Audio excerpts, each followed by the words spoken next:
So much water on our roadways today, Dustin. I saw several cars actually stalled out today of people who were trying to make it through submerged roads. Which you should never even attempt, even larger vehicles. It's always deeper than it looks. Right, you know? and you never really know what you're driving over. Like say large potholes or whatever debris might be in the middle. You know, it's just not worth it. I know sometimes it's difficult when you're on those like rural roads or wherever else. May not always have a convenient option, but that's just the dangers of flooding. And as a forecaster and a meteorologist, it's difficult to describe flooding sometimes because each river is unique. Right. Each one has its own flood stages. Each one has its own roads nearby or not nearby. Bottom line is, every river pretty much in mid-Michigan is facing rising levels. Yeah, I can believe it. It's a lot of rain. Yeah, we had over 3 inches. Have a look.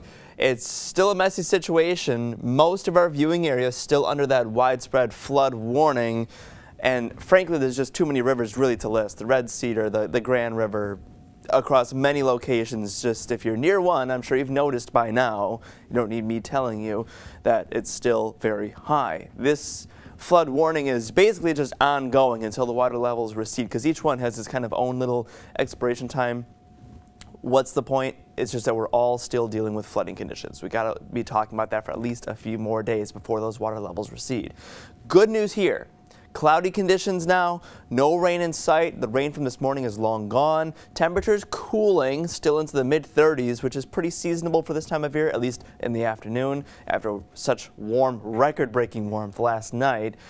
Meanwhile, colder air is moving in. 20s, 30s across the Great Lakes, colder weather in the northern plains. For the most part, we actually still stay above average, but it'll feel at least a little bit closer to maybe late February, early March conditions.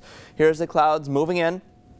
We have the widespread rains to our south. That will not be impacting us, but I wanted to show this.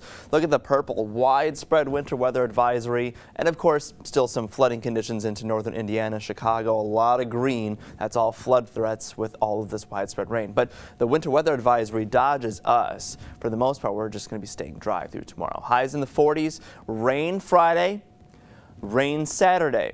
Nothing too heavy for us. I know we still need some recovery time. It shouldn't be a major impact. Windy weekend as well, but with the highs in the 40s, it's still going to feel not bad for at least, you know, this time of year. It's still very much winter.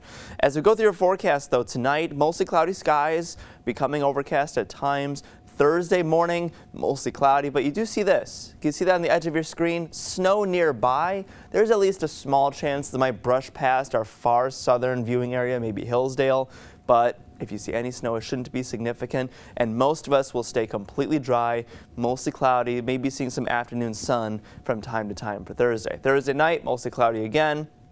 Friday morning, your next round of rainfall comes through, scattered showers coming through in the morning, and then it should break apart later in the day. So thankfully, at least a minimal impact given our already flooding conditions. 23 degrees. Your overnight low tonight, low 20s, still a bit above average for this time of year. Mostly cloudy. A cooler night, though, compared to, of course, the recent warmth. 41 degrees tomorrow. Partly cloudy day, some afternoon sun. Again, question mark, snow south. It's at least a chance for it, but it shouldn't be a significant thing. Most of us stay completely rain and snow free tomorrow. Into the 7-day forecast. Mid-40s Friday, morning rainfall there. More rainfall Saturday evening. And then a couple of dry days next week. Look at the temperatures, 40s all the way through. The average high is this time of year more like mid, maybe some upper 30s. So this is still very mild as we, of course, finish out February pretty soon here. And not much snow in our forecast at all. There's not much snow on the ground anymore. Now it's just rain, rain, rain. I don't think we need very much precipitation anymore, does